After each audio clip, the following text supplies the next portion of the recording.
to the Silverstone 500, a 3-hour race in which teams compete for the prestigious 1932 RAC Trophy, and this year it forms the second round of the Intelligent Money British GT Championship.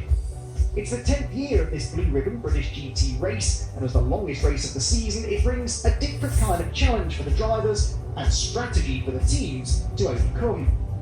The first race of the season at Brands Hatch had its fair share of drama as well. Let's take a look back at the story of the season opener. And after a safety car start, we are about to get to racing speed with Andrew Howard, his PhD in Aston Martin, at the head of the field, and we are racing in 2021. Andrew Howard leads them into Paddock Hill Bend for the first time. Lamborghini goes to the front. WPI Motorsport then leading the way. On the inside line, looks for Chris Salkeld then in Harriet's Chariot. He gets into the side of the Toyota. Off goes John Ferguson backwards into the gravel trap. There is James Cottingham. So he's on the back of Adam Fowler. Ian Bloggy still there in 8th place. Cottingham again lines up to the inside line. Oh, so close for James. There's contact and around they go! Both into the gravel as we go safety car for the second time. Look at Michael Igo go. This is the advantage of having a GT4 car between you and the rest of the GT3s. Side by side for 30th, and Richard Neary is keen to get onto the podium. He's alongside Andrew Howard into clearway, trying to get around the outside. You can't do that, Richard. Calvin Fletcher is rubbing his hands with glee here as well, sensing an opportunity to take advantage. What a move from Richard Neary. He can't stop the car though. He's briefly into third place. Howard fights back. Richard Neary this time makes the mistake, runs onto the grass. He's still not back on the road. They're almost at clearways, and Calvin Fletcher now just powers straight past him into the final corner. Peter is in, look in the background. So there is Michael Igo. Michael Igo into the pit lane. Liam Baczynski is in. Andrew Howard is in. So 1, 2 and 3.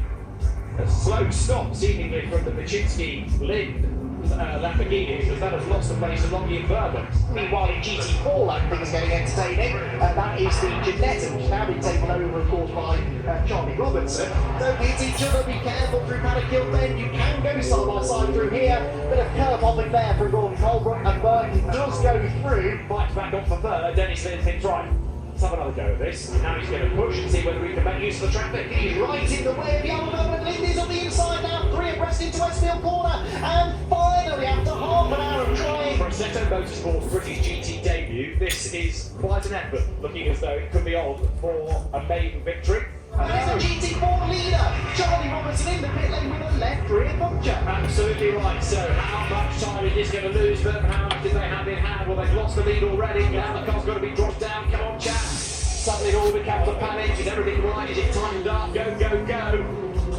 I think it's going to be a second British GT win for Michael Igo. It's going to be an 18th for Phil Keane. He's going to be 2 clear of Johnny Adam now, because honours in the opening round of the Intelligent Money British GT Championship go to Phil Keane and Michael Igo. Second, Johnny Adam and Andrew Howard just ahead by 3/10 of a second. What about GT4? Gus Burton is going to bring the 57 car home, a race winner in GT4. Gus Burton and Will Burns win the opening round of the British GT4 Championship, and it was an absolute thriller. In GT3, Brands Hatch winners Michael Igo and Phil Keane in the WPI Lamborghini Huracan carry the maximum time penalty for their success in the season opener. But that won't faze Phil Keane. In fact, not much does. I think the success penalty hurts you a lot here, especially with the 20 seconds in the last hour. But there's also a lot to play for in strategy and everything else, because of the 3-hour safety cars, and so we'll see what we can do. Ex-British touring car driver Hunter Abbott makes his British GT return in 2C's Motorsport's new Mercedes AMG GT3, and he's been looking fast right off the bat. Yeah, so at the moment it's just a one-off. So it's been a bit of time since I've been in a car. A couple of years since I racing regularly, and then last year just did one race. So it'd be nice. It's nice to get back out. It's brilliant actually. Hunter last raced with us in 2016, but is arguably best remembered for his first year in the championship in 2008. A debut that turned out to be a baptism of fire, quite literally. Yeah, it was Rob Austin Racing, and me and Rob were together sharing a Jetta, and got involved in another car and ended up going over the barriers and multiple barrel rolls and a bit of a fireball at the end. So yeah, it's definitely quite a shock at the time, thankfully that's a long time ago now. In GT4, it was a dream start to the season for Century Motorsport, with Will Burns and Gus Burton leading their sister car home for a 1-2 finish. As a result, though, they'll be carrying the biggest success penalties into this race, which could leave the door open for the team who were cruelly denied a dream debut victory last time out, Sito Motorsport. This race tends to favour the Pro-Am lineups as well, with the success penalties and pit stops for the silver cars as well at every stop. And obviously then the cars that do well at brands will also have the extra penalty at the last stop. So I think if we can play our cards right, stay out of trouble, and hopefully I'll win at the end and have a race from there.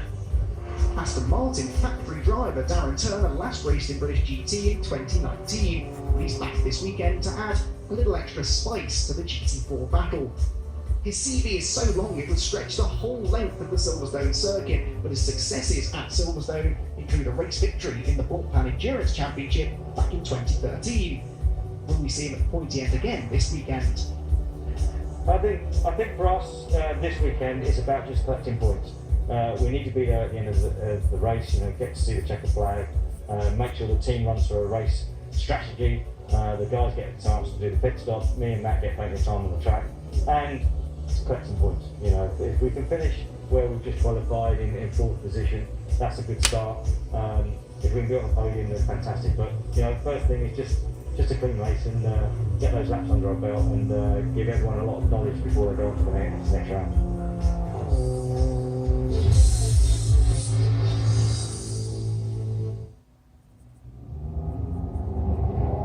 Welcome to Silverstone for the Silverstone 500. It's a very, very exciting race meeting. It really is the most prestigious one on the calendar. A couple of new drivers, old drivers that we've seen before. Hunter Abbott is here. Darren Turner returns to the brand new team. And a new man joins us in the commentary box with Andy McEwen, a man who knows all about this championship. He won it back in 2001. It's Marino Franchitti. Great to have you here. It's good to be here. I can't believe it was 20 years ago that I was here myself racing. Very excited for this race today though. Yeah, I was going to say, looking at us behind at these amazing array of cars, there are no cars here at the moment behind us, but you've been in the pits, you've seen them all. There's a huge array. How different is the championship now to what it was back in the early noughties? As proud as I am of winning British GT, it was nothing like this then. The strength of depth of teams, drivers. Now the GT3 platform, the GT4, has given such a different look to the championship, and it is such high profile and so difficult to get out there and win. We often talk about different circuits suiting different types of car. Silverstone, in particular, what's it going to suit? The rear, the middle engine cars, the front engine cars? We're just discussing that before we came on air, and it seems to be that the front engine cars on the long, fast-flowing corners have an advantage. But the Lamborghini's up on the front row, so it still could work out for those guys. It was a bit of an anomaly, wasn't it? One Lamborghini sticking out from the rest. You've got to call the shots with Andy McEwen. And I know you're very excited by this. You've called the shots before, but this is a kind of a new task for you. It is. I'm really going to be leaning on Andy for knowledge. I've obviously kept up with British GT over the years, but I definitely don't have the knowledge that he has. So I'm just excited to watch this race and see. It's going to be like a game of chess over the 3 hours, working out the pit schedule and when they're going to come in, when they're going to pit early. It's going to be really exciting, and I don't think we're going to see it.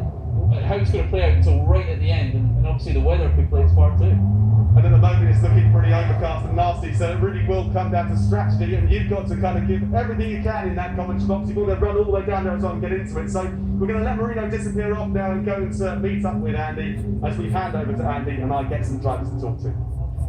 Yeah, thank you very much, Bryn and Marino. We will see Marino up here in a moment or two.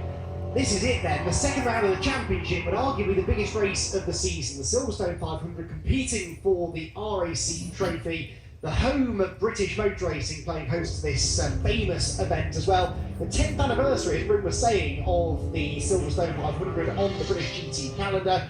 And we've got typical British summertime weather. Yes, it's 18 degrees, but it doesn't really feel like that. There is a lot of grey sky, but it's blanket grey sky.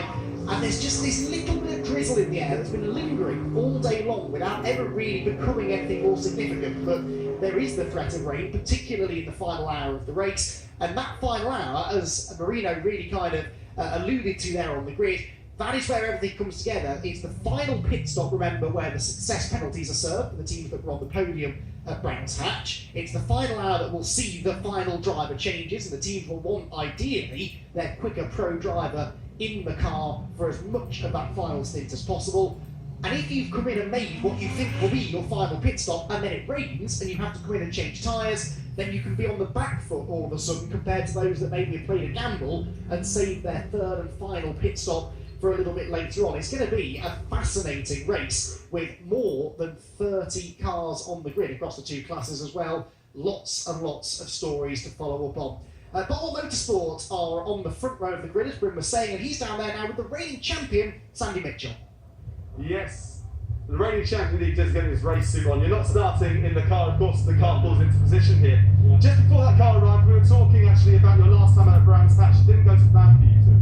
Yeah, it was a tricky one for us at Brands Hatch. I mean, we qualified well and Adam was getting on okay, sort of in the top 5 or 6 for the first stint, but just had some unfortunate contact with another car and meant that we ended up in the gravel and that put us a couple of laps down. So yeah, we didn't take any overall championship points from round 1, but you know, we were confident that we had good speed and we've been able to carry that over into this round, and we're starting on the front row again here at the Silverstone 500, which is fantastic, and yeah, really looking forward to it.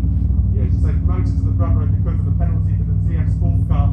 For yourself then with the championship, a new teammate as well, how's that relationship come along really? Yeah, I mean, it's been really good. Obviously, Adam was racing in the sister car when I was with Rob last year with Phil Keane, so I know him and Phil well from that, and you know, he's raced with Barwell for a couple of years now, like me. So yeah, with Phil moving over to WPI, it was an opportunity for me to pair up with Adam, and it's going really well so far. We're getting along well, and yeah, both working together really well, and I think you know, he had a really good quali yesterday, and that's helped to put it on the front row. So we're really happy with how it's going, and hopefully can have a consistent run in the top 2 here at the start of the race, and then we'll be right in the mix.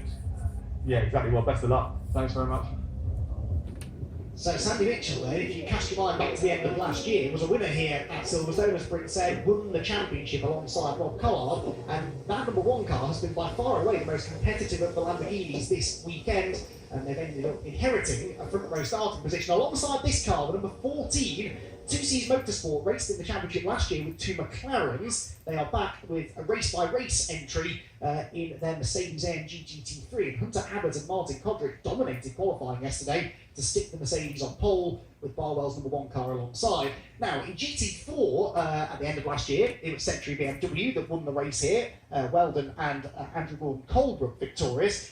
Much the same kind of story at Brands Hatch, where again they inherited the victory from Sito Motorsport, but it ended up being a 1-2 finish for Century Motorsport BMWs, and they're going to be looking strong again here today. Stick with GT3 for a second though, actually. Giacomo Petrobelli down on the grid with Bryn. Giacomo, welcome to the Silverstone 500. Not where you wanted to start with that penalty. No, but I think the car is quick enough to make progress, hopefully. Qualifying was very close. Probably with the exception of the 2C Mercedes, we're all very close, so I think it'll make for an interesting race. So P2, P4 is not a huge difference in a 3-hour race. Well, good luck, all right? Thanks. Yeah, Giacomo Petrobelli in the TF Sport Aston Martin, another race-by-race entry, but TF Sport, great to have them back in the championship with 2 of their GT3 Aston Martins. That car qualified second, and the penalty that Giacomo was talking about there came after qualifying yesterday because they crossed the blend line on the exit of the pit lane. So they were given a 2-place grid penalty. There was another car given a 2-place grid penalty as well. That was the Academy Motorsport Ford Mustang. Matt Cowley, for some reason in his qualifying session, did not get 2 flying laps in. You must set a minimum of 2 time laps in order to be counted, so a 2-place penalty for them as well. Morgan Tilbrook there will start the Enduro Motorsport McLaren. Let's hope he starts. Anyway, he crashed on the warm-up lap at Brands Hatch. He and Marcus Clutton, you can see just giving him some last-minute words of advice, had a brilliant effort in qualifying yesterday to qualify 6th in only their 2nd ever GT3 race. A fantastic effort from them.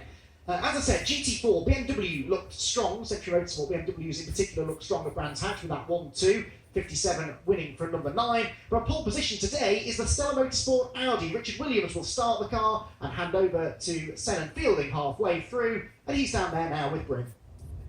Yeah, I just hot-tailed it from the front of the grid to the middle of the grid, which is the start of the grid for GT4. You guys got to be pretty happy with the starting position. Yeah, I think having the pole position for the start of the Silverstone 500 is always that bit of confidence boost. Stella Motorsport have done an absolutely phenomenal job. They've got the car sorted all weekend. From FP1 yesterday morning, me and Richard have been so confident in the car, and we was quite surprised with the pole position, but actually ecstatic. And now, obviously, today's the day where it actually counts. So, like I say, we're here to have a good race. We're going to see how it goes. It's 3 hours long. A lot can happen. Obviously, the weather's looking a bit unpredictable. So, I think we're just going to have to see where we're at around about 3:10.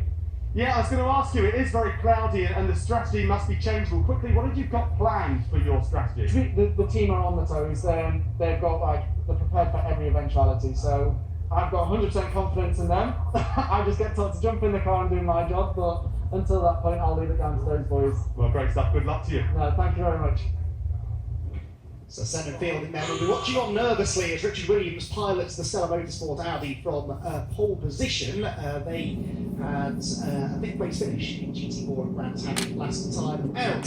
So the grid being cleared then, 3 hours of racing is not that far away from getting underway. Marino has joined me up here in the commentary box, hot-footed it up here. I think he's just about had time to catch his breath, and that might be the last chance you get to catch your breath for about 3 hours, Marino. This is going to be a lively race. It's definitely going to be lively. I love the atmosphere on the grid there. It's fantastic. Getting across a gravel track to get here was quite interesting for me. As much time as I've spent in the gravel track, it's still not easy getting through them. But yeah, and the grid, the atmosphere's building. There's a lot of excitement there. And it's going to be interesting. It's windy. It's cold. Is it going to rain? There's a lot to play out here over the next 3 hours. It's June and we're at Silverstone, so I'd say the chance of rain is pretty high, wouldn't you? Yeah. The car's about to head out onto their green flag lap then. In a moment or two we will confirm what the grid looks like. It is this number 14 2C's Motorsport Mercedes, then started by Hunter Adam, making a welcome return to the championship. That starts on pole position. There are quite a couple of Mercedes actually and front engine Aston Martins that have qualified well. They could be strong here in the first stint. Adam Ballon starts for Barwell Motorsport alongside Hunter Abbott on row number 1 then. No points at Brands Hatch for that number 1 car. They need a good result today. Ian Loggy from Ram Racing has Giacomo Petrovelli in the TF Sport Aston Martin on row 2 for company. Brendan Reed makes a welcome return, having entertained us all here at the end of last year. He's got Morgan Tilbrook for Enduro Motorsport alongside him. Andrew Howard in the V AMR Aston Martin is 7th alongside Liam Machitsky, who will have a 10-second penalty to serve for finishing 3rd at Brands Hatch. Stuart Proctor starts for Valve Motorsport, 9th on the grid ahead of Richard Neary, who had an off in practice yesterday. Meaning his son Sam has limited running here this weekend as a result. James Cottingham, another welcome returnee, having starred at Brands Hatch, is 11th, ahead of the Paddock Motorsport Bentley of Kelvin Fletcher. Row number 7 then is where we find Bonamy Grimes, who had a spin in qualifying yesterday. Mia Fluitt, along with her teammate Ewan Hankey, make the jump up to GT3. They're the reigning GT4 Pro-Am champions, with Nick Jones in Team Park Racing Porsche and Michael Igo, winner last time at Brands Hatch, 16th on the grid here today. Seamus Jennings in the All-Am GCAP Racing Porsche rounds out the GT3 field ahead of Richard Williams, pole position in GT4 in the Stella Motorsport Audi. Then we've got 2nd and 3rd in the GT4 grid. Toyota of John Ferguson ended up in the gravel at Brands Hatch. Will Burns ended up on the top step of the podium though, and he starts 3rd in GT4 this time. Then it's Matt Topham, who shares with Darren Turner. They are a full season entry. They just missed the season opener at Brands Hatch. They're back, we hope, for the rest of the year now. And Mark Sanson in the Assetto Motorsport Ginetta that had that dramatic puncture last time out. Chris Salkel was 2nd at Brands Hatch. He is there with Nick Hodstead in the Fox Motorsport McLaren on the next road grid, row 12 overall, getting into the back end of the GT4 grid now. Michael Benyai in the first of the Team Rocket RJN McLarens, and Jack Brown from Alpha Motorsport alongside him. And we've got Katie Miller, another RJN car with her teammate Jordan Collard alongside. Collard was on the podium last time in the number 2 Rocket RJN McLaren, and then working our way towards the back, we've got Dave Whitmore in the car box with Sicily Motorsport Mercedes, Matt Cowley after that penalty in the 61 Ford Mustang right at the back of the grid. But then Marino, very quickly, because we're not far away from getting the race started, what do you think? Who are the favourites? 2C's look strong in qualifying. 2C's first time out with the Mercedes, but the jump from the McLaren, it doesn't seem to have slowed them down any. They're right up the front. I just talked to Johnny Adam there a little while ago, and he's very excited about how their car was feeling this morning and how his teammate Andrew was going on full tanks. I guess we've got 3 hours to find out the answer to that question. Well, that's the thing, isn't it? Just having the fastest car does not win you this race. There is so much that has to come together in order for you to be lifting that RAC trophy. Look at that field.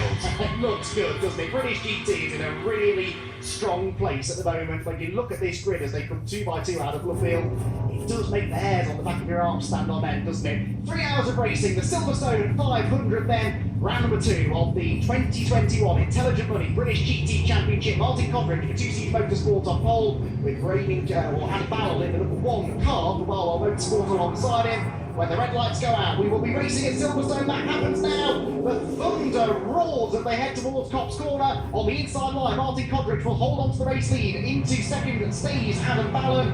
Do they all get through Copse? Cold tyres, it's all very tight indeed. GT3 is all safe and sound, so is GT4. There's a bit of argy-bargy already there between the Toyota and the BMW, just as we saw last time at Brands Hatch. On board with Richard Neary, the team at a racing Mercedes, getting his elbows out as well as he tries to dig his way up the order. Dicing away there with one of the TM Sport Aston Martins, all cleanly through Baggett's and Beckett's though. Marino, it's not really worth getting too stuck in on this first lap, is it? You don't want to ruin your race, but this is the time when you can make progress. You can make progress, people trying to make progress there. I think this is the time the track position has been so important previous years for this race. That's why people that made the early pit stops sometimes have come out in front because they've kept track position. People that don't, if they're at the back of the queue, it's hard to race your way back to the front. Racing his way to the front though there, look, was the number 16 Loggy ahead of Adam Ballard, and he brings Brendan and Reed with him as well. Brendan and Reed in the McLaren, off I'm afraid though, has gone the 21 McLaren, and that is Mia Fluid, the Team Rocket car, and that's down at Stoke Corner. I did see a car running wide. I think it was Mia, who in her first GT3 start, I'm afraid, hasn't got very far. Oh, sideways, and that's Machitsky around, Liam Machitsky around right in front of, that was Andrew Howard and Kelvin Fletcher, who did a brilliant job to avoid him, but the Lamborghini goes spinning. The car will finish third at Brands Hatch, and that looked to me, Marino, like cold tyres. Cold tyres, as a tyre going down, it went so quickly. He did a really good job not to hit anyone or the wall, and he's recovered it quickly. And that's the thing, you stop in these cars, it's not like a manual where you can just select first, you've got to go back through the gears. He's done a good job, he's got it going again. We'll see if he comes in. Maybe he's flat spotted the tyres, or maybe he has an issue. But it is cold out there, so if he lost temperature in the warm-up lap, that certainly showed there. And there's this drizzle in the air, isn't there, as well? That could also have caught him out potentially. So a dramatic opening lap of racing then, which is led comfortably by Hunter Abbott then, who is in that number 14 car. Side by side for second place here, Loggy and Brendan Reed. Reed tries to get up the inside of Cops and can't do it. Those of you who tuned in for the Silverstone 500 at the end of last year will probably remember Brendan Reed for some of his spectacular driving. He was really getting stuck in on his first appearance in British GT. We were hoping then that he'd make a return. He's already had a brilliant start here, hasn't he then? Reed started fifth, he's up to third, and was very nearly in second place there. But now he's got Adam Ballard trying to attack him once again. So we've got 2 front-engine Mercedes at the front. We do expect those cars to be quick. Mercedes always go well here, don't they? What is it you think about these big front-engine GT3 cars that suit this circuit? I think the stop-and-go circuits like Oulton, Brands, they suit the mid-engine cars just because of how well they brake. Right-tier braking's not quite so important. The high-speed balance is, and those front-engine cars just seem to work very well in those situations. The way that the weight distribution is, all seems to come together well. Great battle here in GT4. Oh, Matt Topham there getting elbowed out of the way, first by John Ferguson and then by Matt Cowley in the 61 Ford Mustang. Remember, on board with him now, slicing and dicing, goes back to the inside of Topham there, and he will go through. Remember that Matt Cowley started stone dead last on this grid, and he has worked his way up now into the battle for a top 5 within GT4. A brilliant opening lap also for the Academy Mustang that really is due a good result, you have to say. Century Motorsport BMW there, the number 9 of Chris Salkel just pokes its nose out of line, and Topham just needs to be careful here, doesn't he? And now Aston Martin. Yeah, he came on the way into the chicane there, he came back across when he wasn't clear of the car, a little bit of contact, he got away with that. He just got to be careful. You don't need to be fighting for every inch of track at this point in the race. Yeah, that's what McCalley's doing though. He's working well, isn't he? He's got another one now, whilst we were talking about Matt Topham. Gets himself ahead of John Ferguson. So Matt Cowley, who is a silver graded driver, remember, Cowley is in one of these silver class GT4 cars. Now they have extra time to spend in the pit stops, 14 seconds extra compared to other GT4s at each pit stop. There was Machitsky's spin. He was offline, wasn't he? Dicing there with Morgan Tilbrook. So, dirty side of the road, cold tyres, just a bit too much steering on maybe, and off he went. It went so quickly there. I don't know. These cars, as you get more and more aero on these GT3 cars, it's very windy out there, gust of wind, all flying. It can all come together to cause an issue like that. Yes, and what an issue it was. He did continue, by the way, and did not pit. So Machitsky is 16th and last in GT3 at the moment. Well, ahead of Mia Fluids, I guess, who did not get going. I don't know. No, she did get going, yes. Mia Fluid has rejoined, but I think she'd stalled the car when she had the spin initially.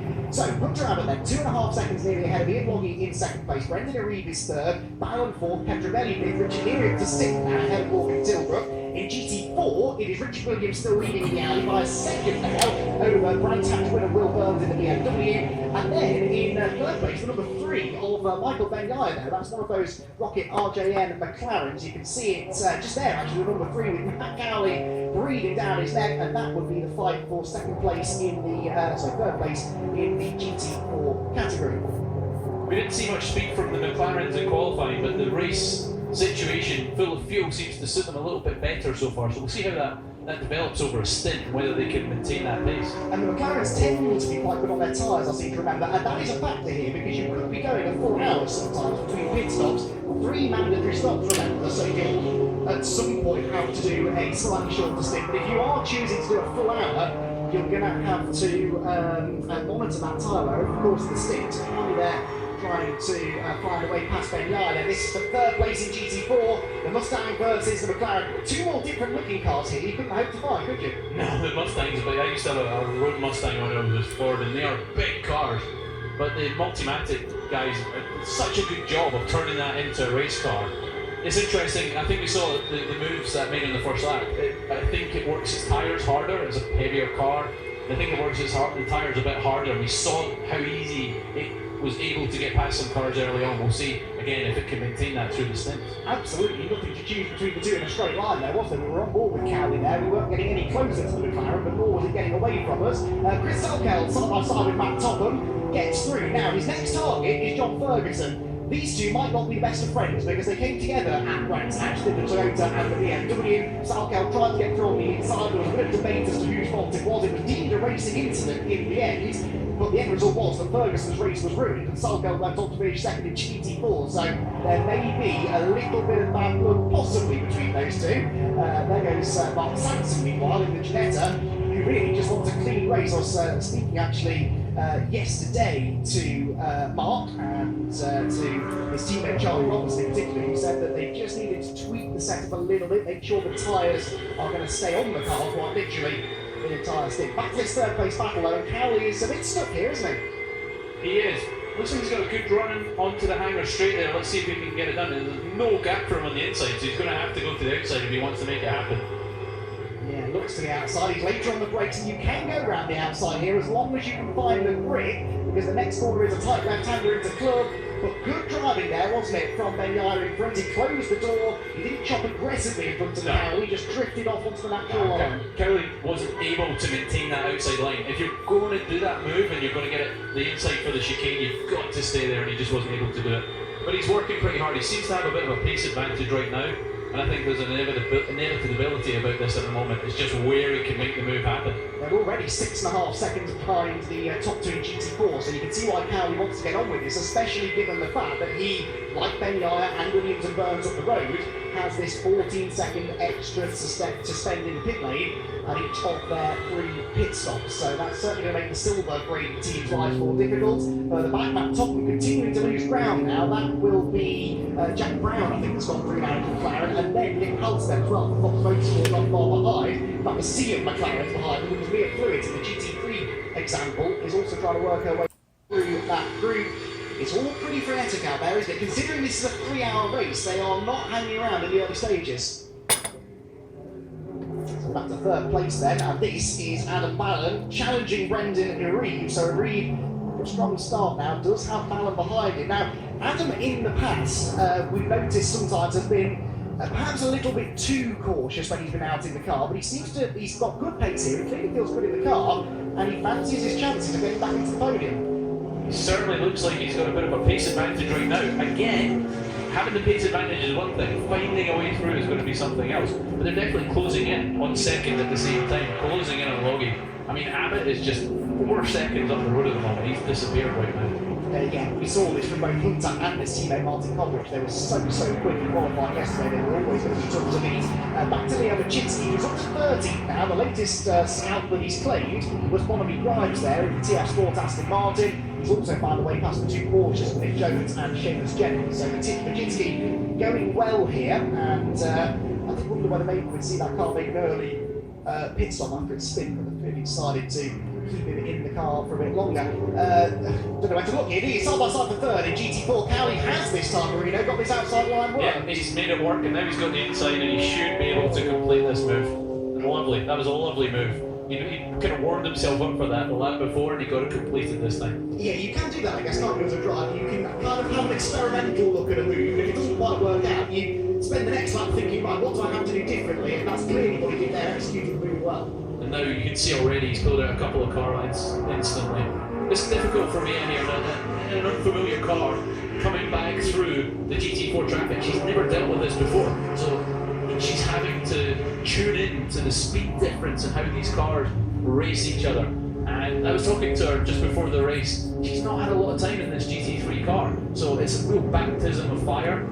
But looking at her pace, she's been really close and getting better every single session. So it's great to see that she was able to recover from the problem. Now she's just banking miles, and that's what she needs to do. Yes, and it's a long race here. One safety car, and they're right back in this. Ewan Hankey was fastest in warm-up this morning, remember? So, okay, only warm-up, I realise that, but still, that car does have pace. That top run on the inside of Salkel, he's looking. Salkel leaves in room, and neither of them quite knows what the other one's going to do there. Topham didn't fully commit, and Salkel didn't really know whether to close the door. Yeah, it's nice driving by the 9 there to leave that lane open. No danger of any contact, and that's good to see. It was interesting, the BMW, I thought it had a head of steam going there and was going to pull away, but he hasn't really been able to close in on the Toyota since he got into that position. Yeah, Ferguson is building a little gap now, isn't he? John Ferguson in the Toyota. He's 8 tenths per second at the end of that lap clear of the BMW behind him, and this will be the fight for about second place, I think, in the GT4 category. Still being led by Richard Williams by now 2.1 seconds over Will Burt in second. Matt Topham, though, also seems to have settled in here, doesn't he? We'll get back to that in a second. Because Brendan Reid has shaken off Adam Bannon and is now snapping at the heels of Ian Logie. Brendan Reid maybe just lost his rhythm there for a couple of laps, but he's right back in the groove now.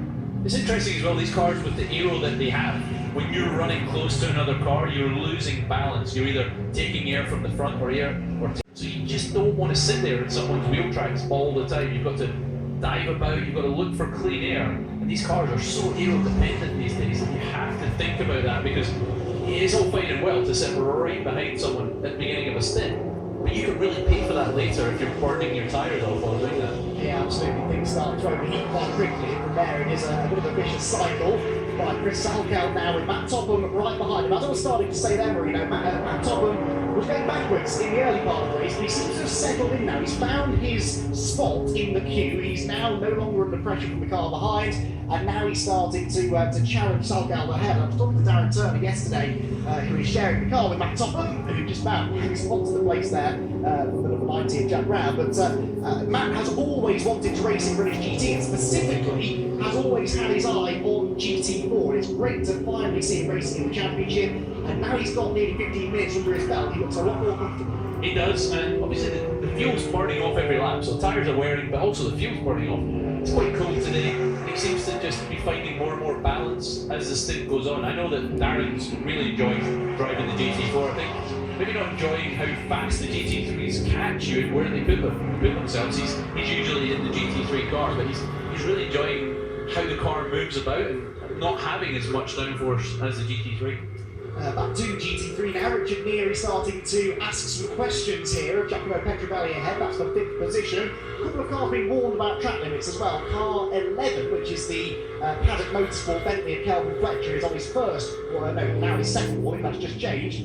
So too, Mike Ligo, who has actually moved him from 16th to 12th. So Ligo moving forwards a little bit here, but remember that car has that extra 20 seconds to serve at the final pit stop. These success penalties the podium finishers at Brands Hatch only have to be served at the third and final stop. Second place battle back through here, Marino, and Brendan really looks up for this, and then we go back to GT4.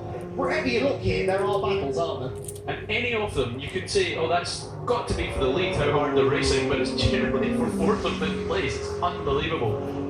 Yeah. The thing is, at this point, while you hope there's a safety car if you're further back to close in, you can't count on that happening. We've seen it before where a race will go green the whole way. So while you can relax to a degree for a 3-hour race, you can't afford to lose too much time. Yeah, the chance of a safety car in the early stages is a lot higher than it is later on. So now we've got the first quarter of an hour out of the way, you can imagine there is a better chance now that this could go green all the way. Change to fourth then here in GT4, that is Jordan Collard ahead of Michael Ben-Yaya now. So teammates, although Ben-Yaya is in one of these McLaren driver development program cars run by Rocket RJN, but then the actual Rocket RJN car, like the 2 car Jordan Collard was on the podium last time, moves up into fourth place now. So second place, Ian Logie, Brendan Erie, they've down Fallon a little bit now. Is this Fallon? Yeah, Neary there, side by side with Petrobelli, so we'll get back to that in a second. Richard Neary rounding outside of club, and again into Abbey. Surely this won't work, and he does have to back out, but Richard Neary, not backwards and coming forwards. There's the risk here, though, isn't there, Marino? A bit of a training forming behind this Aston Martin. There is. He's obviously looking in his mirrors and he's seeing those cars approaching him, so he wants to get past and he wants to get on his way and try and close the gap to the cars in McLaren. But it's again easier said than done.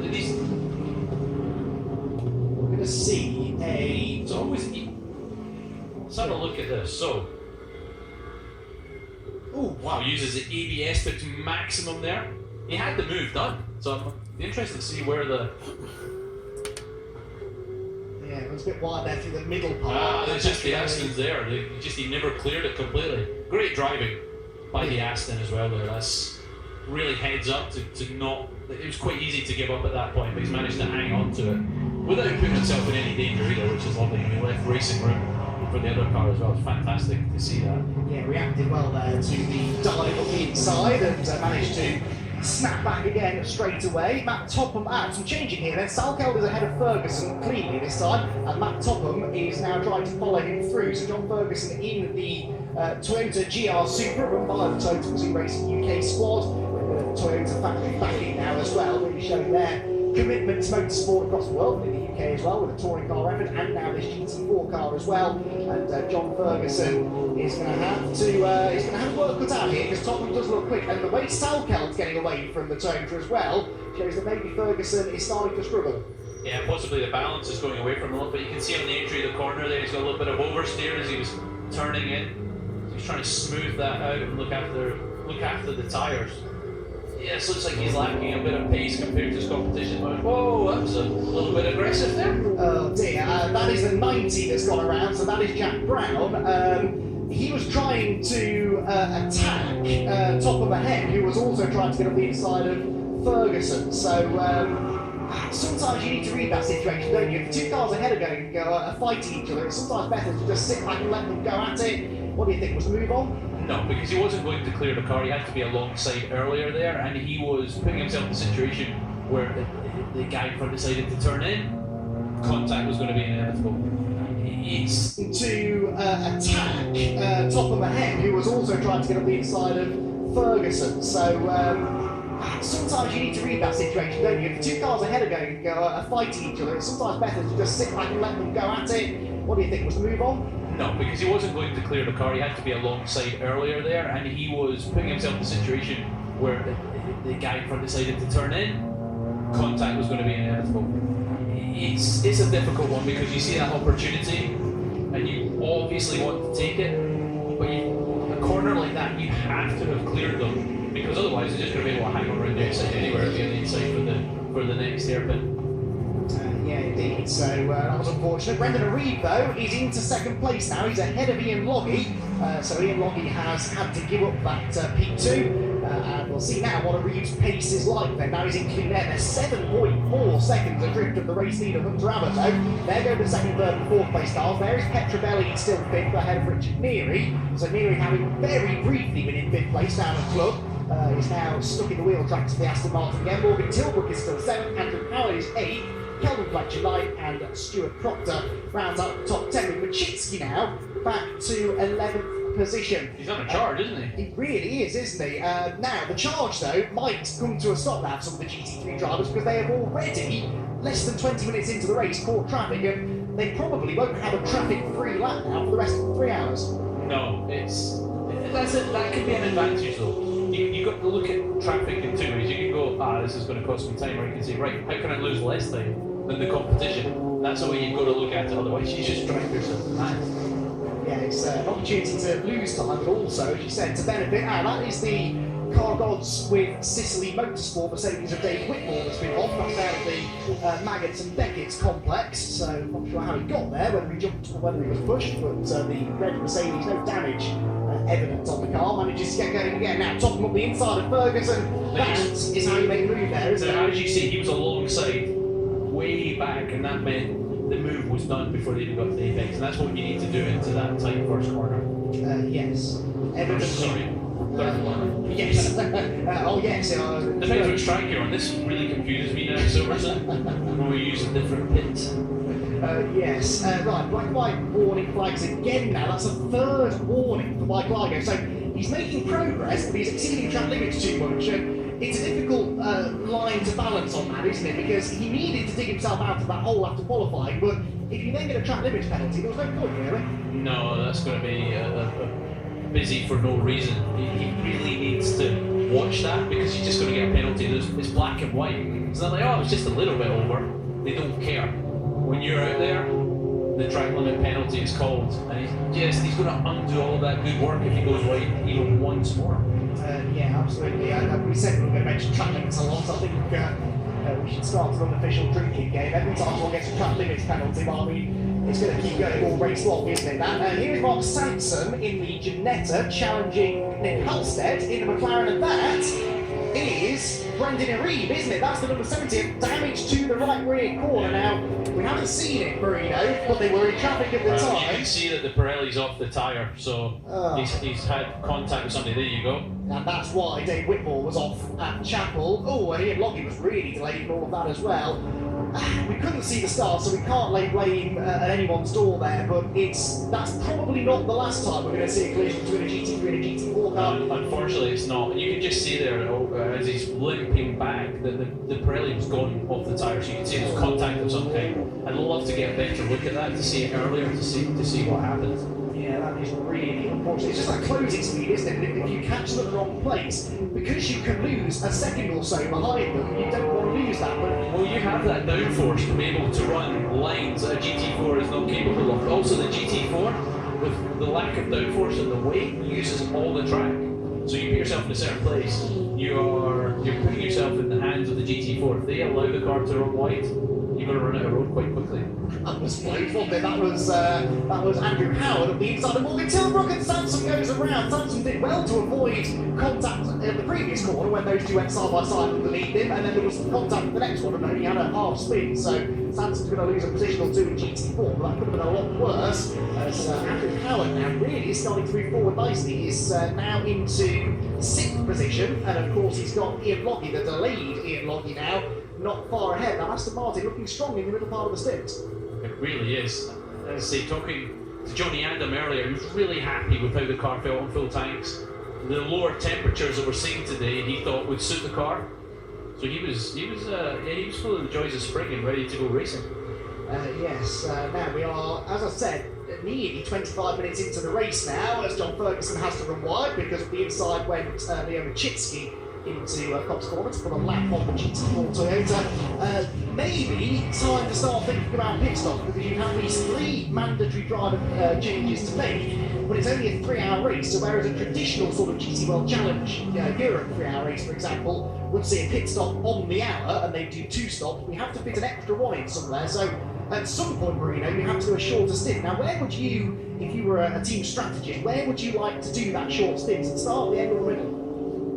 Well, that's a good question.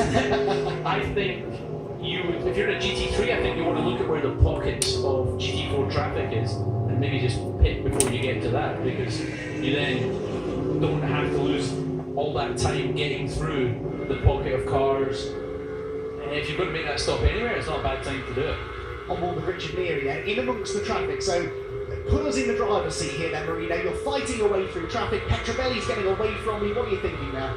You're thinking, I hope he gets held up by some cars when I don't. You're just trying to look ahead, and you're trying to judge it. As I said earlier, when you're in a GT3 car, you do not want to catch a GT4 car in the middle of a fast corner or in a fast sequence of corners. You're trying to time it, even if you have to back off a little bit. You back off the back of the car and get a run on the car so that you lose maybe 2 seconds instead of losing 4 or 5. You're just constantly making those calculations. And as I said before, I don't look at that as a negative. Traffic is a positive if you can use it well. Yeah, which Richard will be hoping for a bit more of, although they're pretty much broken through the GT4 ranks. They're about to walk on Matt Cowley in the Ford Mustang, who of course is in 3rd place in GT4, so things might be a bit less frenetic. We're about to head though through one of the most iconic sequences of corners in world motorsport really, out of Copse and down to Maggots and Beckett. So we're going to ride, we were riding on board with Richard Neary. We've come back instead to Andrew Howard, who worked his way inside of Michael Beckeyer's GT4 McLaren as he continues to try and chase down Mercedes ahead of Ian Loggins. This is Loggins 5th, Howard 6th, Tilbrook 7th, and there Kelvin Fletcher 8th. Kelvin Fletcher and Martin Plowman, about 18 months or so ago now, started their own motorsport team, Havoc Motorsport, and they have run cars in lower categories, in club championships pretty successfully here in the UK. That car, of course, was previously run by JRM, but for this weekend onwards, Havoc Motorsport, Kelvin and Martin's own team, have taken over the running. That's got to be hard work there, Marino. You're not only driving the car now, but you're running the entire team as well. Does that distract you, do you think, from the actual matter of driving? I'm sure they've got a good team manager in place that takes that pressure away from you, but it's good. At least the team boss, if something goes wrong, isn't going to be giving you a hard time. I quite like the sound of that.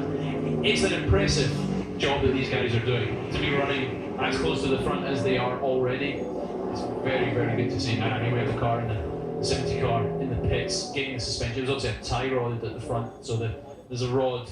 Now, here we go. So, are we going to get a check? We just see the end of it. Unfortunately, we can't quite get to see how it started. We see the effect, not the cause. There's a tie rod that basically that holds. We saw the wheel sticking out there, and there's a piece of suspension that holds it in place. That's obviously bent. The team though will have one preset, measured up, and it should. Well, while it's going to take a bit of contention. They should be back on track in 2 or 3 laps, I would expect. Yeah, the unfortunate thing for them though is that they are a race-by-race entry, so ordinarily you'd say go out there, score some points, could help you in the championship in the long run, but they don't really care about points. They were here to try and win, and that was kind of it really. So suspension damage, they were on the outside of the Mercedes, so Mercedes ran wide, we're not too sure. Either way, it's clearly hurt McLaren. Right, on board with Neary, we are now heading down to Maggots and Beckett, so talk us through this. From watching him on board, do you think the car's working well? The car's working well, and he's nice and relaxed. That's what you can see. I've heard that about these Mercedes for the gentleman driver. It's very, very nice to drive. It works well for them. You can see that. He's not tense. He's not big inputs into the steering wheel. Just using this flash button and trying to get the traffic out of the way, and he just looks like a man that's happy in his place of work there. Yes, he's got a run now on Petrobelli, who was delayed there through Chapel by some back markers. Neary is late on the brakes into Stowe. Now you see there how he's offsetting himself, both on entry to the left and mid-corner on the right there, trying to find clean air, because that's downforce. When you're behind that car, you're getting dirty air, and you feel the lack of grip. Oh, and he's got that move done. What a beauty. Beautiful move. Right round the outside, just superior braking. Petrobelli tries this old cutback move again, but it doesn't work this time. That was seriously good overtaking there from Richard Neary. And look, they're not that far behind Adam Ballon, and that's for 2nd place. So Richard Neary has brought that Team ABBA Racing Mercedes right into contention now for a podium result. He's into 3rd, and he's only about 2 seconds now behind Adam Ballon. We've got 2 Mercedes now as well in these podium positions. It really does seem to be clicking here this weekend by AMG. You can see how hard Petrobelli was working at the wheel compared to Neary. Neary is just very smooth. Now, that is our GT4 leader, Richard Williams, in the pits. Now, this, we presume, is their first mandatory driver change, so this should now be Seven Fielding jumping on board. Nothing going on here. No, there isn't, although they have this, remember this is a Silver Cup entry, so they've got not only the minimum pit stop time, which is 165 seconds from pit in to pit out, including the stationary time, There's my old mate, Richard at the car, yeah, thumbs up, good job mate. Watching on then as Seven Fielding serves the extra 14 seconds they have to serve because they're a Silver Cup car. So it's not a rush process, a pit stop in this race, which is for safety reasons, if nothing else, just to make sure, and of course you can't refuel and change tyres at the same time, so sometimes it looks like nothing happening, but that's just because they're counting down the clock. I do love that as a driver, those fine ones where you can relax rather than it being like a fire drill. Yes, because when there is no minimum time, drivers tend to get thrown in and out of cars. It's all a very unceremonious process. There is Hunter Abbott, though, who is putting on a real display here, isn't he? 11.8 seconds clear of Ballon. Very impressive, both by him and the 2C's team, as we talked about earlier. This is their first race with the Mercedes. Moving from the McLaren, the Bahraini team, is very, very impressive. Out goes Seven Fielding in the stellar performance Audi. So he's going to drop out just over a lap behind where he was, basically. I just noticed John Ferguson going into comps, so he's going to be behind the Toyota now, but a lap behind as well. All right, let's head down to the man that's just vacated the Audi, Richard Williams. So Richard, you had your first stint there. That was a planned pit stop, we take it? Absolutely, yeah. That's we went through various different options yesterday about how we might want to run our race, and that's the we're to plan at the moment. So absolutely on schedule. So very early on in the 3-hour race, but I'll be getting back in shortly and just seeing whether we can keep the car in one piece and keep the pace that we've got right now, and see if we can get it home. It's a fairly early first change, though, isn't it? Absolutely, but I mean, yeah, this is again, we've run all the various scenarios, and for us, this is the best way, the quickest way to run a 3-hour race. So absolutely no problems, on schedule, and looking forward to getting back in. Thanks very much, Richard. No worries, thank you. So early pit stop, it was part of the plan. They have come back out onto the track, and we now Look at the mirror here. This is. Oh yes. That's not going to help him very much there. Well, he's got a good excuse for turning into someone, I suppose, if that were to happen like it did at Brands Hatch. But yeah, that is not ideal. Camera's working at least. Yes, that's true. They've got the rear view camera, but that's a distraction, though. Surely, if nothing else. Usually, that is a major distraction. Well, they'd be getting to see his own face as well, as I think that's actually got a camera built into it as well. So it's the same. It's the same system. It's not. There's obviously a firewall there, so you can't see out the back. So they have that camera, 2 cameras in the car. Only one that's really any good at the moment. Yeah, well, and what he doesn't want is for that to come off completely and either hit him, because it was like quite a heavy bit of kit, or worse, get stuck under a pedal or something. I mean, we've heard of things like that happening before. In the old days, before they had cameras in them, you just pull that off and stick it down the side of your seat. But I would be worried to pull that off and basically all the electronics to shut down because you've broken the circuit. They're going to have to do something about that at the pit stop though, because I'm sure that the scrutineers will be looking at it and they will not be happy with that. And is that something that the team will have seen now, and it might force them to change their strategy if they see they've got that issue? Although it's not slowing him down, do they maybe bring him in earlier than planned to get it sorted? Possibly, or they just, if their strategy is to go further, they'll just push it until somebody tells them to do something. It depends what works best for them. Right, well, things are looking pretty well for Century Motorsport now then. They've inherited the GT4 lead. Will Burns here in the 57 BMW leads the category by only 11.6 seconds. So GT3 being led by 12.6 seconds by 2Cs, and Century leading GT4 by a very similar margin. Then Matt Cowley, second in GT4, is 8.4 seconds ahead of Jordan Collard. So given how tight it was in GT4 in the early stages, it has spread out a little bit now. But these silver graded cars that filled out the top 5 places in GT4, that is a massive uphill struggle for them. These extra 14 seconds, every single time a new driver steps into that car, they're going to have a hole to dig out of. That's a big hole to dig out of, but hopefully it allows good competition at the end. And when we get down to that last stint, they're all going to be trying to inhabit the same piece of track. That's how it should work. Yes, that's the theory, and more often than not, that does seem to be exactly what happens. Across the line goes Ian Lockey there, big position for him now, remember ran as high as second or third, didn't he, earlier on. Calvin Fletcher is only 4 tenths behind Morgan Tilbrook, so Bentley versus McLaren. Where is the Bentley strong? Where does Tilbrook maybe have to think about defending? Everywhere. Imagine seeing that in your mirrors. I mean, it's just so big. Well, it looks through the high-speed corners there that Bentley's just so stable. And we were talking about it earlier, the mid-engine car definitely has the advantage under braking. at this stage in a stint, it just depends how the tyre life is and how the balance is. You have tools in the car, you have traction control, you can adjust the throttle map, you can adjust the TC levels, you can adjust several different things, ABS, and you're constantly working with those just to keep the car in a happy place. And you've got to be the guys who will be most consistent over a stint, and the guys that are the people that are the best at adjusting those and staying ahead of it. Really good stint this for Calvin Fletcher as well. Really is, isn't it? You know how quick he is. He was always known in GT4 when he was in the Aston Martin a couple of years ago for being really consistent, quick, but consistent, smooth, didn't make many mistakes. Had a couple of little issues at Brands Hatch, although it was actually Martin Plowman that made more mistakes at Brands Hatch. Calvin has really transitioned over to GT3 really well. Right, we'll break away from this for a second now. I believe Bryn down in the pit lane has a little bit of news about that number 15 Toyota of John Ferguson. Yeah, that's right, Andy. I was just talking to Scott McKenna, who's getting ready to get in the car. They said they might have to go and have a pit stop if they should. They tell them they must do. The steward said they must come in. But Scott said he knows how distracting it is because it happened to him yesterday. So it is a problem they've had before.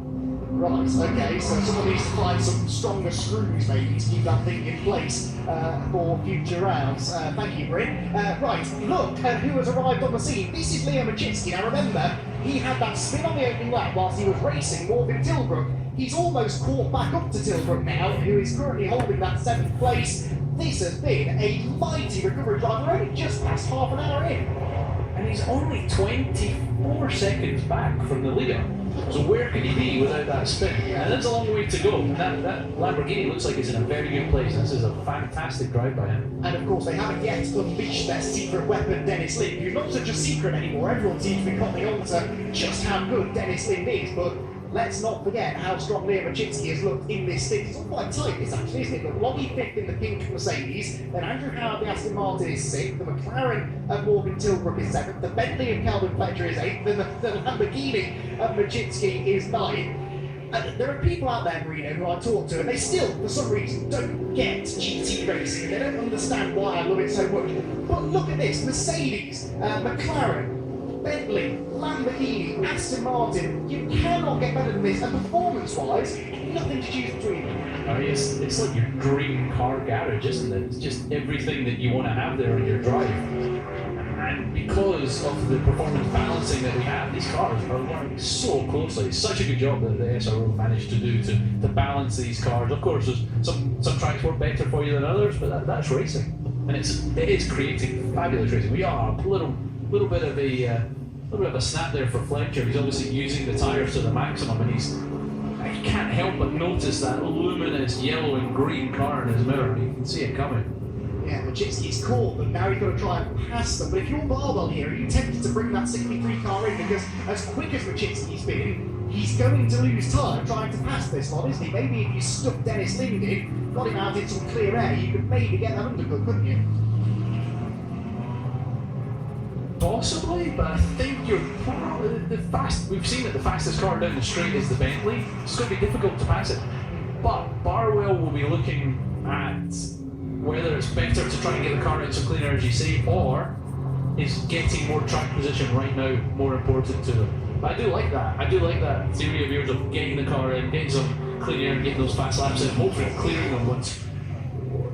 them while being nowhere near them. So once you've done the pit stops, you've actually done the undercut and you've passed them already. Yes, because then you can gain 4 positions potentially without ever having to go wheel to wheel with someone and risk a little knock or getting delayed and up on the grass. You may have a future in team management there. It's very good. I do occasionally come out with a good idea, Marino, but it's not a regular thing. Ollie Milroy, by the way, is back in the race in that McLaren that Brendan Areen had the damage in. So great work by the squad. And he's just done the fastest lap of the race.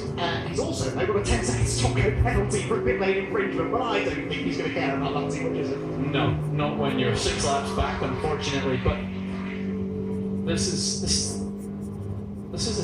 2 minute. I think he's half a second quicker than the leader. He's going to be so frustrated that he's not in the fight.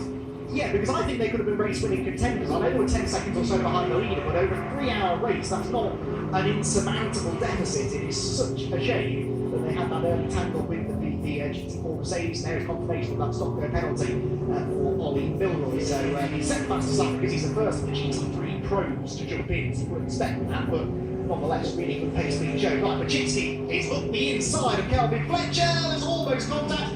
This is the thing you see, yes, he's gained the place, but that was a risk, but that could have very easily gone wrong. You can see that Fletcher was struggling on the tyres there. He was offline through that whole sequence of corners, and that allowed Machinsky to line him up and to make that move. Yeah, he was right on the limit there, managed to clear him without any contact, so that's another place made. This is a really impressive run that he's on.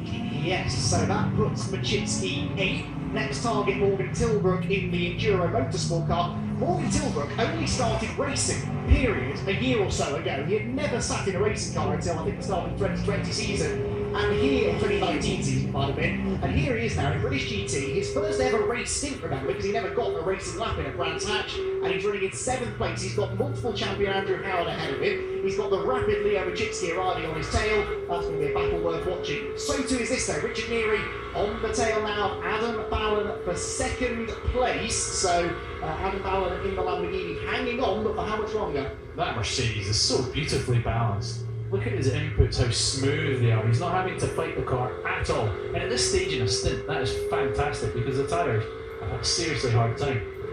And he's just closing in. There seems an inevitability about this. Yeah, there does really, doesn't there? Richard, of course, shares this car with his son, Sam Neary, Super Sam, as I've dubbed it, because he too is very inexperienced at racing.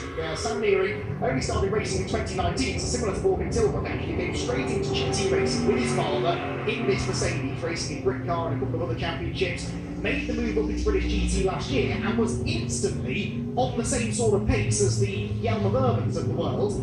Sam Neary, who will jump in this car relatively shortly, you'd imagine, could well jump into the 2nd place car if his dad gets a move on him, because he's right on the tail of Ballon. But of course now he's got stuck, and so Petrobelli is starting to get back towards them. So when you're in Richard Neary's situation here, Marino, you've been stuck behind Ballon for a while.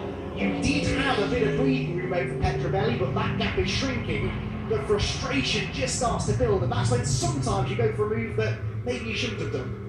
Yeah, it's hard when you've made that move and you've passed the guy already, and you can see him coming back to you because you can't make a move. He's in the pit lane. Yeah, that's a good idea. Get him out of that hole that he's in.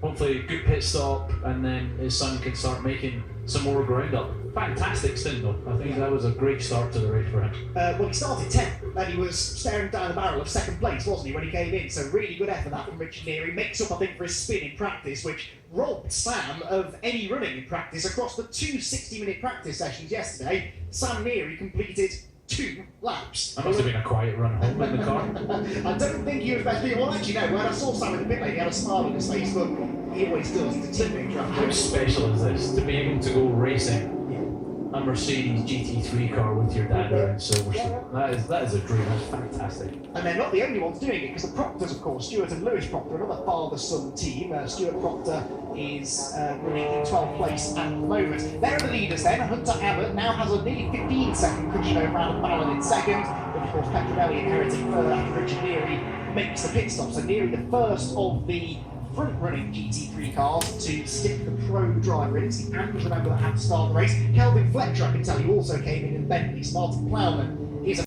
to jump in, and also Nick Jones has just brought the 66 Team Harbour Racing Porsche in to hand over to Scott Bolden. But Hunter Abbott, I don't suspect, is in any great rush to pit here, because he looks seriously comfortable out there. This big lead that he's built up now, they can afford to leave him out there. When you have a quick and, which they have in the shape of Hunter Abbott, that just gives you that extra bit of strategic freedom, because you're not in a rush to get him out of the car and get the quick driver in. No, you can just go with the best strategy. You don't have to think about, right, let's get this guy out. It might not be quite the right time, but the time that we're going to gain on track is going to more than make up for it. They don't have to worry about that. I mean, he's disappeared at the moment. He's so far up the road. Yes, I'm just looking actually in the programme. They're listed as a silver AM combo rather than a pro AM, so I might just get that confirmed if we can. Because we couldn't about the kind of great stadium Hunter and Martin. But anyway, Hunter Abbott's in the car for now. Sam Neary, though, is in the number 8 car, so he is going to come out of Cops Corner now. just behind the middle group of GT4 traffic, but with not a single other GT3 car around him. So he's got some nice clean air, and they're going for that undercut strategy, aren't they, to try and clear the number one Marvel Lamborghini. In theory, Sam Neely should only need a lap or two, and they should be able to leap off the Lamborghini into second. So they have tyre warmers here today, they have the tyre tents, so out on hot tyres he should have good grip, just waiting for some of that pressure to build, stay off the curbs until they come up to temperature. But he's racing an imaginary car at the moment. He's got to use these new tyres to the maximum without compromising later in the stint. And hopefully, once the pit stops are finished, he will be in front. That's what he is trying to do. Now, it seems like an obvious strategy, get your quicker driver in as soon as you can, leapfrog past the other AMs, but those that are leaving their AMs out for longer, they're buying themselves more time later in the race that they can use their pro. So it is a balancing act. Sometimes it's a short-term gain, but maybe a long-term loss. That the idea is that they get enough time back now that they don't so much have to worry about it later in the race, but there are always two sides to the strategy story, aren't there? I think it's 100 minutes maximum in the race that your pro's allowed to do. Yeah. So they're just calculating off that and trying to work it into their strategy. Because what you don't want to do is get to your final pit stop and you've still got to you've got to get your AMs some more track time. I've seen that before where it doesn't quite work out and then you're having to throw the AM back in. It can really mess up your race. Yeah, absolutely, and that's where late safety cars and things can throw strategy out the window as well. Right, battle between Machitsky and Tilbrook there about to kick off. There is Sam Neary. So Sam Neary, having jumped into the car, it was his father Richard that put in one of the stints of the race there in the first 45 minutes or so, and he's down in the pit lane now with Bryn Lucas. Yes, I am indeed. 10th to 3rd, she was so close at the back, weren't you? Yeah, we're really pleased. We've got the car quite well hooked up here. We didn't think we qualified in our true position. I thought an honest position for us yesterday was round about 5th, but really pleased to get to 3rd. Yeah, good job. Let's just see what Sam can do now. Well, the Mercedes seem to be really hooked up around here when you compare them to like the Lamborghini or the McLarens. The McLarens are mega quick in a straight line. They're hard work to deal with. Yeah. But Sam's now got just to keep his nose clean. Yeah, I mean, Sam's got to carry on and try and pick 1 or 2 off and see where we get to. You know, it's a long race, isn't it? Yeah, well, good luck. Yeah, all right, thank you very much. Thank you. Well, pick 1 or 2 off. He's only got 2 to pick off, hasn't he, really? Ballon, who they're trying to undercut, and Hunter Abbott, who has this now 16-second lead. Machitsky is in. If Richard Neary wasn't the driver of the race so far, I think Leo Machitsky might be. Yes, it was his spin that put them in that position in the first place, but he has fought back beautifully, well inside the top 10, and now Dennis Lynn jumps on board, and we know he's through. I had a team manager who would always say it's all in the recovery. It doesn't matter what's happened, it's how you recover from it. And he had recovered beautifully there and really put them in with a shout of a great result. If they have a yellow, they're going to be right back up the front. Yeah, absolutely, I agree with that. Their teammate car, the 1 car, still running in 2nd place, but Adam Ballon has never had a moment to rest in this stint. Every time he looks in his mirror, there's someone filling them, and at the moment it's Giacomo Petrovelli in the TS Sport Aston Martin. Remember, Petrovelli in the Aston Martin, Abbott out in front, they are race-by-race entries, so they don't score championship points. In that respect, actually, the Ballon-Neary battle was essentially the battle for the race lead, because if a race-by-race entry wins the race, and a full season entry is 2nd, then the 2nd place car scores 1st place points, which is 37.5 points in an endurance round of the championship for a race victory. We'll get into that in more detail in the final half hour or so, but that's something else as a driver you have to factor in, isn't it? If you're racing with someone that you know isn't scoring championship points, don't get too involved with them. Not at this stage, but when it comes down to the final laps of the race, and if you have the chance to go for a great result or to go for the win, to win the Tourist Trophy, you're you're not going to care whether it's a full season, part season, whatever it is, you're going to go for the win, because that's, you know, us drivers all have egos and we all want to win. Doesn't matter what the point situation is. Mike Ligo's ego has possibly done some good in this stint, because he's another driver who has made good progress from a lowly good position, both himself and, interestingly, Phil Keane really struggled in their sessions. I think they were 16th in each of their sessions, which when they started 16th. Remember, 2 qualifying sessions for each class. One driver does 1 session, the other driver does the other. They then combine those times to give you their good positions, but neither Phil or Michael were quick yesterday. it's not a good track for the car, we know, and actually it's not Michael's favourite track either. Phil Keane was telling me yesterday, Michael's quite looking forward to getting back to the Donington Parks and Alton Parks on the calendar. Silverstone not his favourite, but you know, you can't really let that come into it, can you? There's a chance to get up there and score some points. Doesn't matter whether you enjoy a track. Did you ever find that though, that tracks you didn't really enjoy were generally the ones you weren't always all that quick at? Yes, especially when I was younger, but you have to learn to just get on, treat them all the same. Of course, there's ones where you just know that you love the experience of driving them more. But when you've only got 7 rounds, I think, in this championship, you have to make the most of every single race. And I think you see the Ballon cars running up the front, so the Lamborghini is capable of doing it, and we'll see what Phil does when he gets in the car, because he is obviously blisteringly quick usually. Yeah, it usually is, but remember they've got 20 seconds to serve at their final stop, so there's an uphill struggle for them right to the end. Second place battle getting pretty tasty now in traffic there. Ballon was a little bit offline, Petrovelli almost got a chance to get up the inside, but then the traffic sort of impeded him coming out of Luffield corner as well. This is the fight for second place, but somewhere in amongst all of this will fall Sam Neary once these two come in and pit. We've had in GT3 only, I think, 3, maybe 4 GT3 cars that have pitted. Martin Plowman is the highest place of those, having just overtaken Dennis Lind, although that's because Lind is on his out lap. So Plowman down in 12th, fastest lap of the race for him.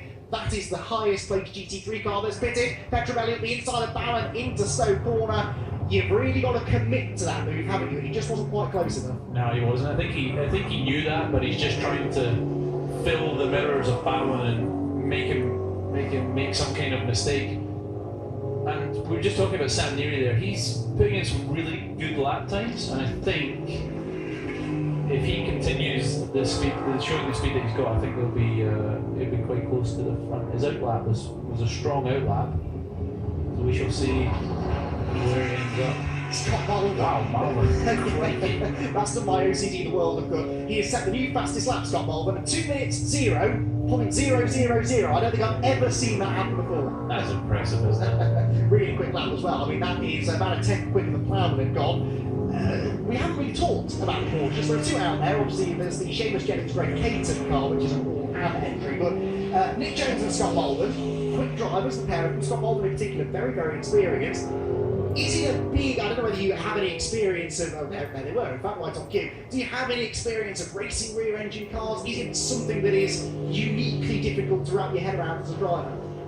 Porsches they're now at a stage in their evolution where they don't feel massively different, but they still have their idiosyncrasies. And I was very lucky from the moment I jumped in a 911 race car. It just suited me the way that the balance was. And it's very interesting that the weight, obviously the fuel tank is out the front. And it's less of an issue now, but the balance of the car really changes as you go through a stint, as the weight comes off the front end. We just got a nice little wave there. He obviously knew that we were talking about him. I just love that noise and I love that cockpit. I'm a big Porsche fan, so it's one of my happy places there. Looks good as well through those tight corners, of course. All that weight over the rear axle. It's definitely working well at the moment, looking at the speed that he's going. Yes, it is. Indeed, he is the fastest man out on track. Back on into the pits. And Sam Neary. Now that's I haven't seen any news of a penalty, so why is Sam Neary in the pit lane? You just caught a glimpse of that on the timing tower. I think that your co-commentator got it wrong, and actually Neary done a 2:24, so I wonder if there had been a problem on that outlap. Okay, so I assumed that was the outlap, but now I think back, I don't think it was. I think it was his first flying lap. They're looking at something on the rear of the car, right rear tyre. Oh, they're going into the pits, so they're putting the trolleys under the car. What a shame, it was looking so good for them, wasn't it? And ironically, they come into the pit lane just at the point they were about to inherit second place, look, because Ballon is in now to hand over to reigning champion Sandy Mitchell. It was all about to fall into their lap. We will bring Lucas down there so that he can, I can see him there, he's trying to figure out exactly what the problem is. But let's hope it's a quick fix. As you said, it doesn't look like it the way that they're working on the car. There it goes, look into the garage. Such a shame. Seeing Sandy Mitchell's car there and seeing the Tunnocks sticker on it, the Camel wafers, that's making me quite hungry actually. Yes, racing teams should not be allowed to run with food sponsorship. It makes us poor commentators rather peckish. Scott Mullen going even quicker now, by the way, 1:59.847 is the first sub 2 minute lap of the race. Pole position, by the way, was a 50. Hang on, it was a 59, wasn't it? So they're getting down to qualifying pace now. Leader, Hunter Abbott, in traffic now. That is actually that all-am Porsche that I was talking about. It's been driven at the moment by Seamus Jennings because they haven't yet stopped. And it looks to me as though they're going to go as long as possible with that 2C start. Back into the race goes Sandy Mitchell, but Hunter Abbott, 23 seconds or so clear now. And now that Sam Neary has had to pit again, they really are looking good, aren't they? They really are. Abbott is it's like a metronome at the moment. The pace that he's able to maintain through traffic, very, very impressive. Be interesting to see how they work this strategy, the 2Cs guys. They're obviously pushing this first stint as far as they can, and you certainly would if you could, because the pace of the car is still fantastic. They've obviously got a lovely balance, great speed. I do like the paint scheme on that. I think it looks very, very cool. Now Sam Neary is staying in the car. That's sometimes a good sign, isn't it? I'm going to say gearbox problem just by the way that they're... Right, well we think... looks... Okay, we think Bryn Lucas might have a little bit of news for us on this, so let's head down there. Bryn, what have you got? Yeah, I've just spoken to the team. They say they use a compressed air gearbox, basically. They have compressed air in their gearbox. They believe they've got a leak, or they have some kind of problem with the air pressure itself. And Richard Neary's working on the car with the mechanics right now. Right, okay, so that was 1 point to me for getting the strategy for Barwell, right? 1 point to you, Marino, for guessing what the issue was. When you're on board on these cars and you hear them going into corners and the engine, the revs are low, you hear like a in the background, and that's the air compressor charging up. So it compresses the air fires a little solenoid which moves the gears up and down. And I've had that break before, and if it loses pressure, it's not going to shift gear, and that's obviously what's happened to them there. So frustrating. I mean, it's crazy as well in a short race with these cars. It'll do over 30 hours. Yeah. And as a driver, you can kind of stomach it. If it's your mistake and you know what happened, you can almost stomach that a bit more easily than the car letting you down. Unfortunately, it's just something that happens. There's Ollie Milroy, by the way, out of the contention for the race now, but running quickly. Dennis Lind there goes on the inside on Morgan Tilbrook, again not for position, but that is a car that they're racing for position in reality. Once the McLaren pits, these two should be close together. Lind is lapping, where is he? Oh, he's just on the fastest lap at 59.7, so yeah, Dennis Lind living up to his billing here. What do you think though? Is this strategy working? He's got clean-ish air, and he certainly looks quicker at the moment than the cars with which he'll be racing once they stop. I think we'll find out in about 2 hours and 3 minutes. It's just at the moment it's about staying out of trouble and maximising the pace of the car. But Dennis Lind has got in the car and he's flying. I think I would have thought that Leon Machinsky had a really bad flat spots during that whole stint after the spin, yet was able to do a fantastic job and to come through the field so well. I will say